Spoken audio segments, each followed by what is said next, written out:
So we've got mixture X, which is 40% ryegrass. And we've got mixture Y, which is 25% ryegrass. In the last video, we said that it made sense that if we're going to mix mixture X with mixture Y, well, the mixture is going to have a percentage of ryegrass somewhere in between these two numbers. And sure enough, the question tells us that the mixture of the two is 30% ryegrass.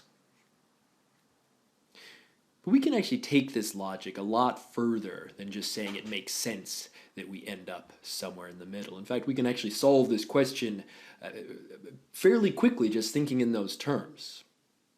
So we say it makes sense that we end up somewhere in the middle, but I guess my question is, do we end up exactly in the middle?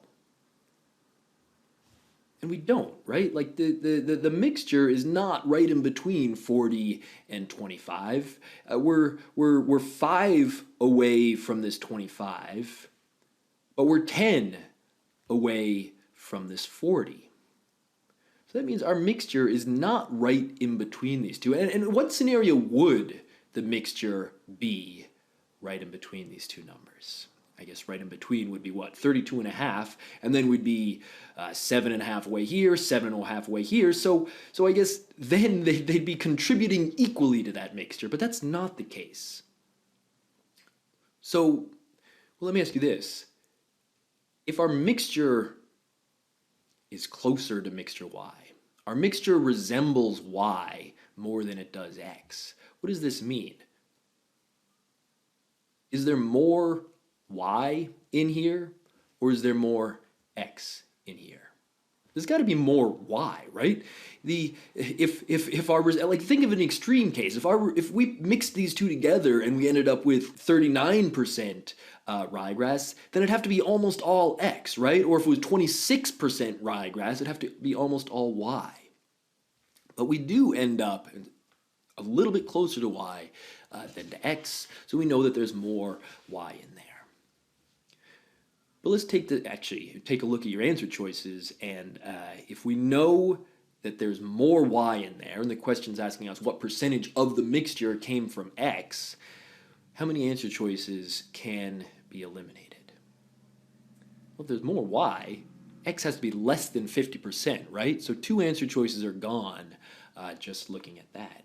And probably answer choice A is gone as well, right? Like if it was only 10% X, then we'd be probably much closer to Y. But let's take this a little bit further. We know that there's more Y. And let's think about how we could get this all to balance out so that 30 really is sort of functioning as our middle number. So right now it's not balancing, right? Right now there's a difference of 10 here and a difference of 5 here.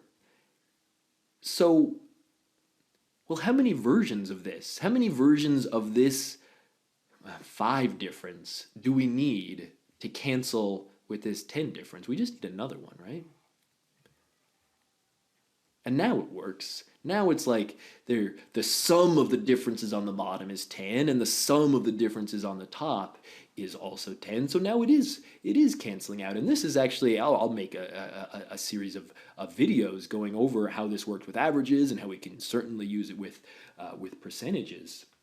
But this is a rule that if this really is the overall average, or in this case the mixture percentage, then the differences on the top have to cancel with the differences on the bottom.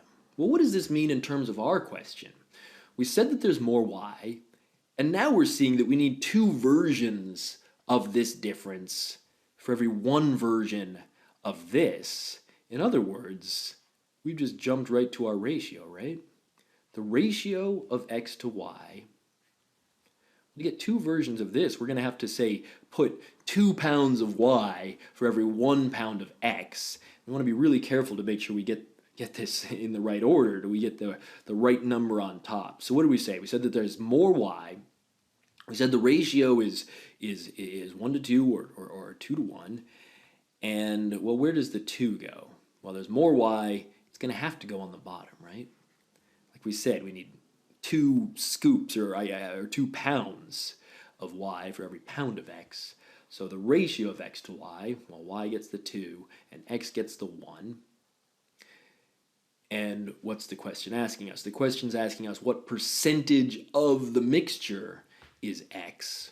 Well, now we've got the ratio of x to y. If we want the percentage of the whole mixture, once again, we want the ratio of x to total.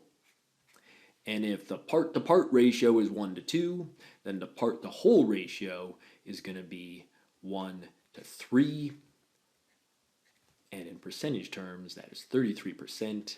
And I guess we can see that we can get to that answer pretty quickly just using this, I call it the balance method. I think other people do too. But this reasoning of thinking about the weighting of the different components that go into that mixture.